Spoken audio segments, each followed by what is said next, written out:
Zone A of Nigerian Customs Service contributes to over 70% of customs revenue. And in doing that, TinCan is actually ranked to contribute the second highest revenue for Nigerian Customs Service in the country. So being posted here, I should say, is a measure of confidence in my ability by the leadership of Nigerian Customs Service. I like the fact that I can be trusted enough by the hierarchy of customs to carry out this responsibility on behalf of Nigerians.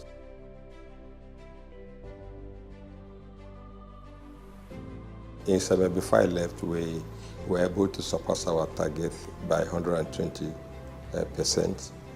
Coming to TinCan Port, let me correct something. The revenue target that we surpassed was for that very day because the target given to us on daily basis was 3.3 billion on daily basis.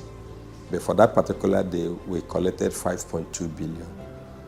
And people were excited because for a very long time that did not happen. Last week Friday, we were able to collect 7.6 billion in one day. And yesterday, we were able to collect 4.2 billion. We are making steady increase in our ability to generate revenue. But don't forget that revenue generation is a function of cargo throughput. It depends on how much cargo that has been around. But in recent time, the volume of cargo coming in has dropped. So what we are doing is the few that has been able to come into the country, we block the usual loopholes that we refer to. And what are those loopholes? There are some infractions that are so obvious that you just have to address them. Issues of undervaluation, issues of concealment of high duty paying items. All that we've done is to insist that proper examination should be done. When such items are identified, we issue them debit notice to go and pay for the shortfalls.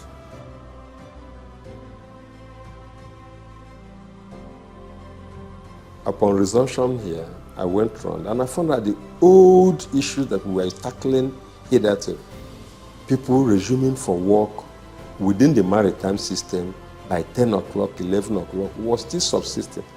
And I said, that is unacceptable. And of course, to change that, I have to lead by example. So I offered to come to work by 8 o'clock. And then, if the agents come to complain, I ask them, when did you resume for work today? When did we start cargo examination? Before now, they reached an agreement that cargo examination should be done, start by 10 o'clock. And I said, no. Let us come by 8 o'clock, tidy up our offices, and at least start 1 hour ahead. I insisted on 8, but they said, no, 8 is too early. Let's start by 9. And why did I do that? Because some of the encumbrances we used to have that made people say we are coming late, like blockage of the access road into the port, has been cleared.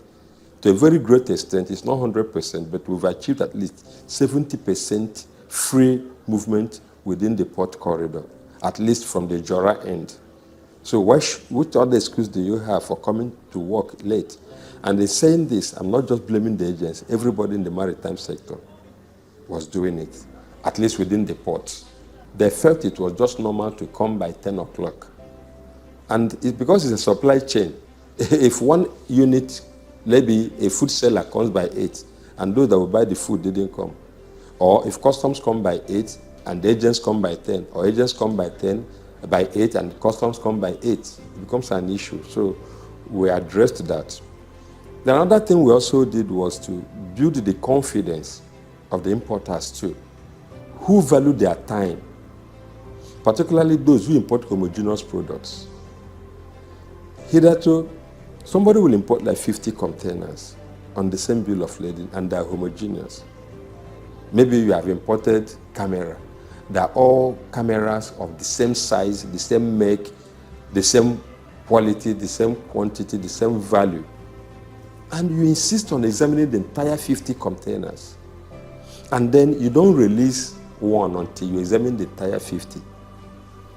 What I said is that, can we find a way to randomly select like 10 or 15 of such containers, examine them? If we confirm that all the items are the same and the appropriate duty has been paid, can we release the remaining 40 after breaking the sale? If, however, in the course of examination we find out that there are infringements, of course, we now have reason to examine the rest. But where nothing wrong has been found, why wouldn't they go? If they are homogeneous, I'm not saying if you bring containers of different items and put on the same bill label, you go, no. If we have, take for instance, POP cement. If you have 50 containers of POP cement, they are not from a source country.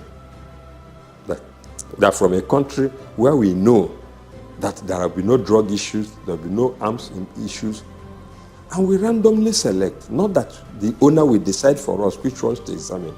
We select the ones we want to examine from among them. Why not? After examination and there's nothing incriminating found, why not allow them to go? So that way we ease space in the port. I will give you one reason why we have to do that. The cargo dropping space for examination for TICT, for instance, is 230 containers daily. You can have some people that will have POP cement or resin, up to 200 containers on 2 bill of lading. Should they request for examination and you drop the 200 containers for them at once, that means the rest of the port users who want their own containers also dropped will not have space for that day.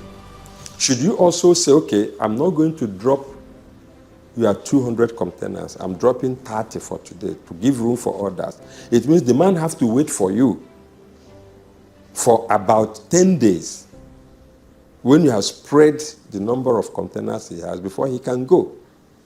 Are we not negating the concept of 48 hours cargo clearance, which we have been discussing since 2006, to our embarrassment, our general embarrassment?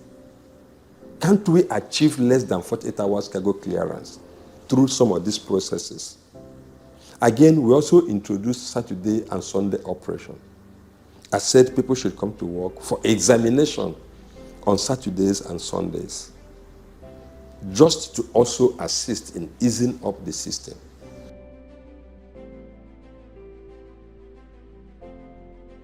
We have volumes of documents. Much as we are preaching electronic relationship between us and our stakeholders, most of the things we do here remain largely manual. And that is why the Trade Moderation Project of Customs is so desirable to my heart that I can't wait for it to kick off fully. You sit down, you sign documents, you attend meetings. And one thing that I have adopted is that I don't want any of the document to remain on my table overnight.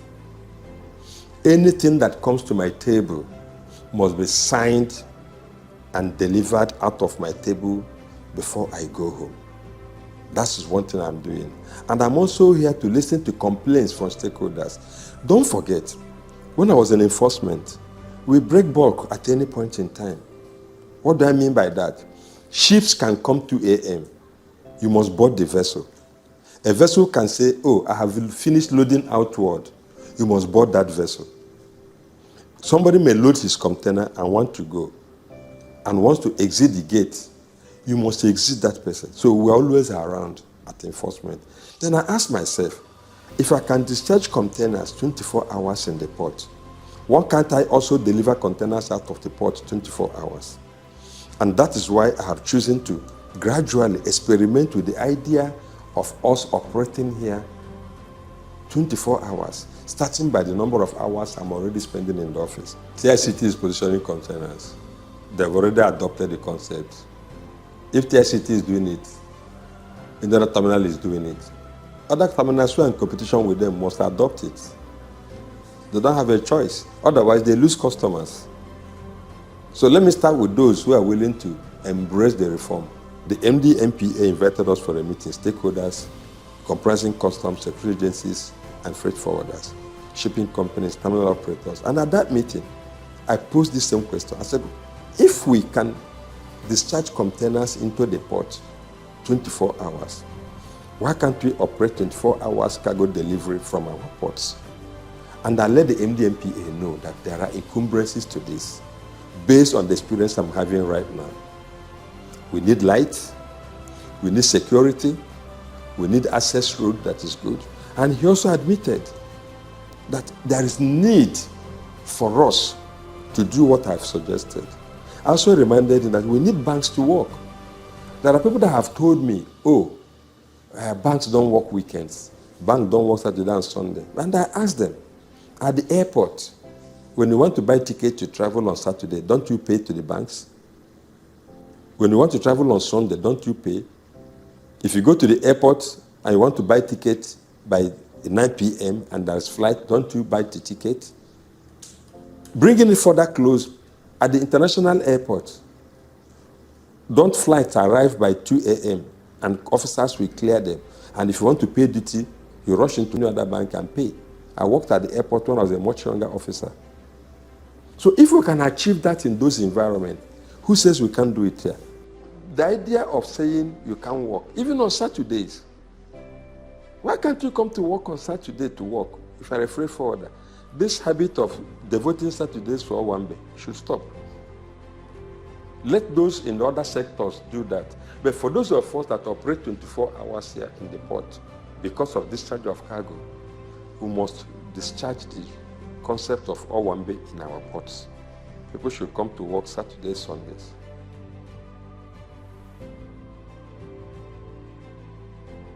The compliance level is increasing. Another thing we did is to let them know that payment of duty is not the same thing as compliance. If you are supposed to pay duty of 1 million and you paid 700,000, yes, you've paid duty, but that doesn't mean that you complied. Every custom environment all over the world is a supply chain. There are levels of risk management in every custom environment, not just in Nigerian Customs Service. And that is why sometimes we hear about multiple checks, multiple alerts, that you cannot legislate people's character.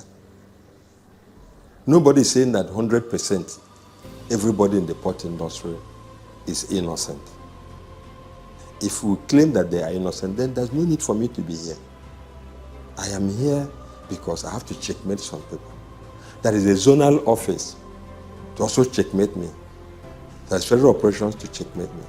There is TNT system audit to checkmate me. There are also compliance, different risk management offices to checkmate you. The enforcement arm, the investigation unit. These things are put in place to ensure that the right thing is done at any point in time. So we try as much as possible to encourage them to do compliance. Because some people will come and tell you, I have paid duty. No. If it's about just paying duty, then we will all be at home. Pay your duty, and then we will get the alert that you've paid, and you go home. But my presence here is to ensure that you are not just paying duty, but you are paying the correct duty. So we've been trying to encourage them to pay correct duty, and that's what I mean by saying that payment of duty is not the same thing as compliance. It is payment of actual duty, appropriate duty that you're supposed to pay that is compliant. It is paying at the correct rate of duty that is compliance. It is declaring the correct quantity of what you have in your container that is compliant. For vehicles, it is paying according to the actual year of manufacture of that vehicle that is compliant. When people talk about competitiveness in the system, because I've seen agencies that come to say, oh, you are pushed for revenue drive, we make people run to other commands, and so on and so forth. I laugh. Wherever you go to, the most important thing is that you pay revenue to Nigerian Customs Service. So I don't really care who receives the revenue. I don't. My own competitiveness is anchored on service delivery. If I am able to give customer satisfaction to the numerous clearing agents and importers that pass through this place, I am happy. And that is what we bring them. Not my asking them to pay less duty. No. So I am building, and that's what every trader wants. That's what every businessman wants. Service delivery. I would rather save somebody 2 days in the port for him not to pay demurrage than to allow him stay in the port for 2 months and pay demurrage. We share intelligence. When we return some vehicles to Interpol, that was intelligence shared. We share intelligence with some countries, from which source countries, from where illicit drugs, for instance, may come.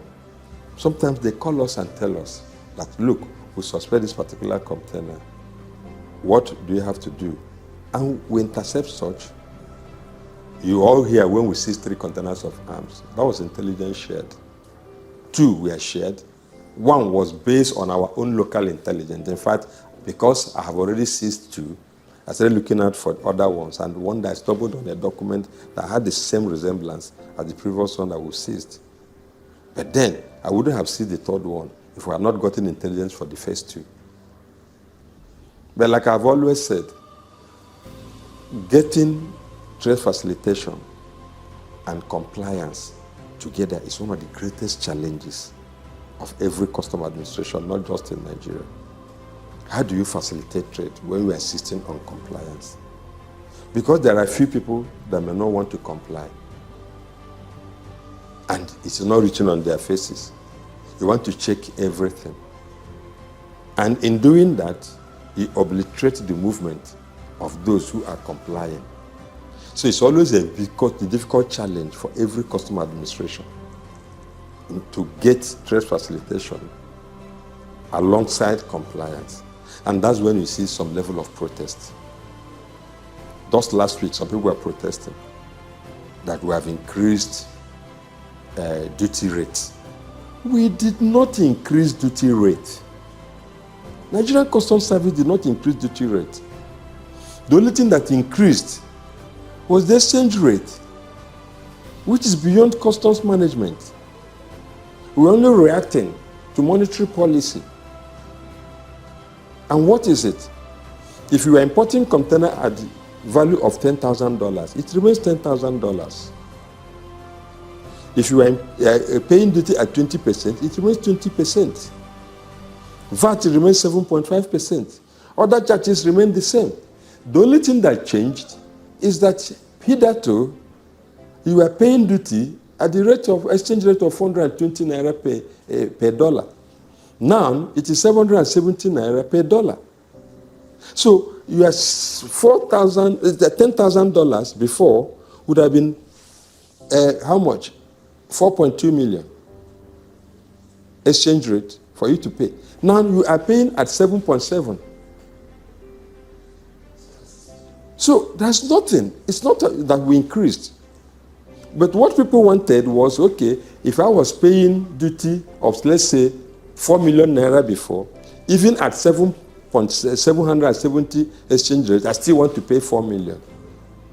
Could it work? It's not going to work, because we are only responding to the exchange rate. And what is happening? People were now undervaluing what they were declaring as the value of their cargo to accommodate what they were doing before. And we said no. Still pay what you are paying for. And the one thing they forgot is that these things were in the system. So the moment you make a declaration that I'm bringing a camera, I paid in April for that camera 4 million naira based on the value of $10,000. You bring the same camera in September. When exchange rate is not 770, you still want to pay 4 million. That means you've devalued the value of the camera to about $3,000. And we're saying no. Take it back to what it used to be. Because you're still buying from wherever you bought it, the same value. Give us your real invoice. So the protest was needless. It's all about this country. And we pray, like the CGC said during the last visit, that we should optimize export so that we get more dollar, so that the pressure on naira will ease, so that the exchange rate will drop.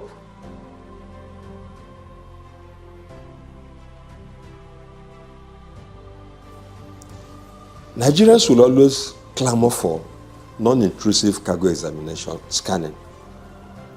Perfect. I go for it. I want every cargo in Nigeria scanned. That is the way to go. That is a global practice. However, it is subject to the integrity of the cargo itself. If you declare 100% what you have in the container, scanning becomes a perfect example of cargo examination. However, if you have items A, B, C, D inside their container and you say you have only item A and we scan, we'll resort back to physical examination to know what those other items are. So it negates the entire principle of non-intrusive cargo examination. So whether you advocate for physical examination or you advocate for non-intrusive, which is scanning, the most important is cargo integrity. Are you declaring the right thing? What you said is inside your container, is it what is inside there? Otherwise, scanning becomes even a double examination. Because if I examine your container, where you said you have camera, and I see camera, and I see tripod, and I see microphone, I have to drop that container for physical examination. So it even becomes double examination. So most of our cargo still goes for physical. Not because we choose, but because the system chooses that based on the risk level, which is that majority of the items are not homogeneous and are not declared as per what is actually inside the container. So you go physical. If you also insist that it must go to non-intrusive, when I examine and see that there is something else other than what you declared, I will turn it back to the platform for examination. So what have we really done? It becomes double effort. So the best way to address this issue is to encourage Nigerians to increase the integrity of what they are importing. Don't import 2 items or 3 in a container and say you have only 1. Otherwise, we will remain where we are. One thing that Kyoto Convention told us is that there should be transparency, which is the first thing. There should be flexibility. There should be objectivity. And of course, there should be what you just addressed now, standardization. Now, in these 4 items that I've mentioned under Kyoto Convention, which we are supposed to adhere to as a customs administration, for which our clients, the freight forwarders and the importers also are supposed to adhere to. Transparency belongs to them mainly. The other 3 belongs to me. For me to achieve predictability, for me to achieve standardization, for me to achieve flexibility, the cargo itself should be transparent. The declaration should be transparent. That's when my own transparency also comes in. So if you say there's no standardization, there's no standard operational procedure, Papa is doing different, TinCan is doing different, go and check the integrity of the cargo if it is transparent.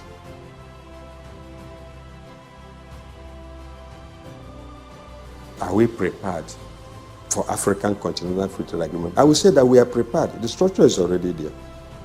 Why did I say so? We're already practicing ECOWAS Trade Liberation Scheme, which is a pseudo-ACFA within the sub-region.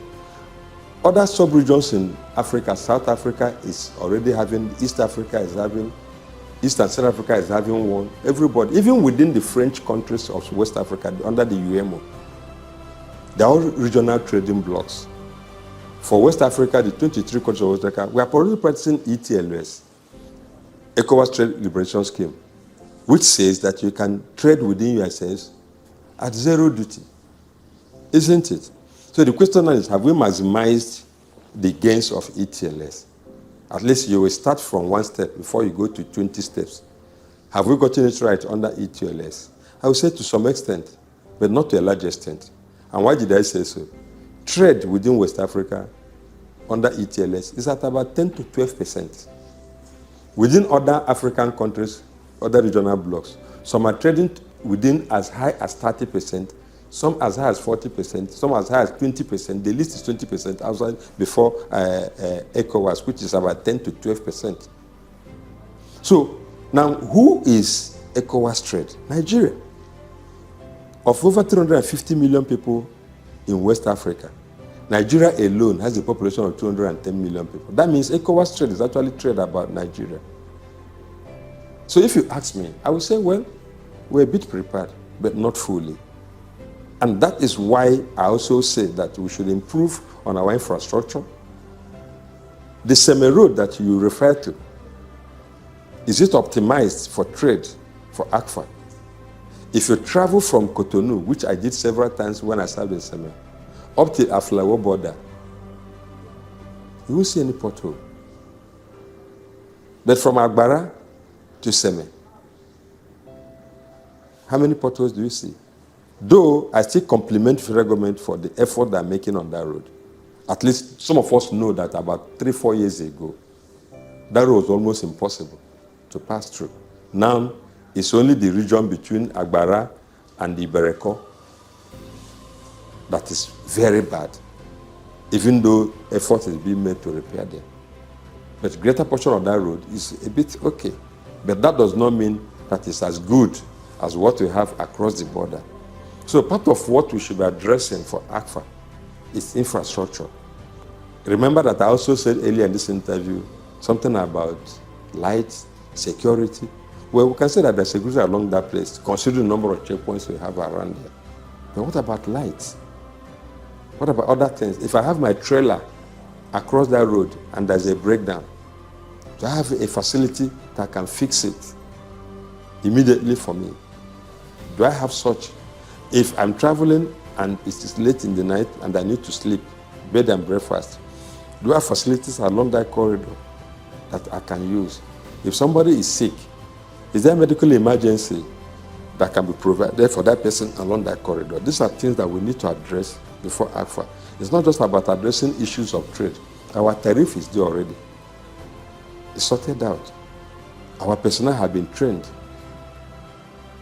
Just last week or 2 weeks ago, we were in Apapa to discuss issues of origin, on how to know, how to categorize goods under ACFA, to know which ones that are coming from Nigeria, which ones are coming from South Africa, from Morocco, from anywhere, and that are really made in Africa. Because that's where the challenge lies. To avoid dumping, where somebody signs an agreement, gets goods from third countries or third continents, pack them inside Africa, and then transport to other countries without payment of duty as expected under ACFA. We're trying to address that through some of the several capacity building that we've been adopting in customs for origin. And let me tell you something. People think that we started preparing for ACFA just yesterday. No. Even when I was in Abuja, as far back as 2012, 2013, we've had several courses, several capacity building courses at the TRADOC, Training and Doctrine Command of Nigeria Customs Service for ACFA. Mrs. Umo, who is now the controller of Lagos Industrial, was championing it. And at a time, was even the head of rules of origin for the whole of the WCO. People didn't know that. A Nigerian, Mrs. Umo, she's in Lagos Industrial and she's a controller, was in charge of rules of origin for WCO for 2 consecutive terms. Many people didn't know that.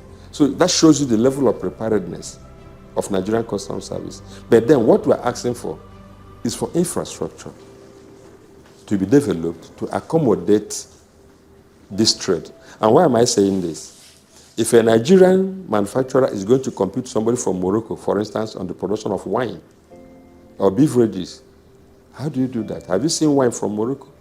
Have you seen textile from Morocco? So we need to improve our infrastructure. Not that when you want to manufacture textile, if you put dye, energy or power will go off.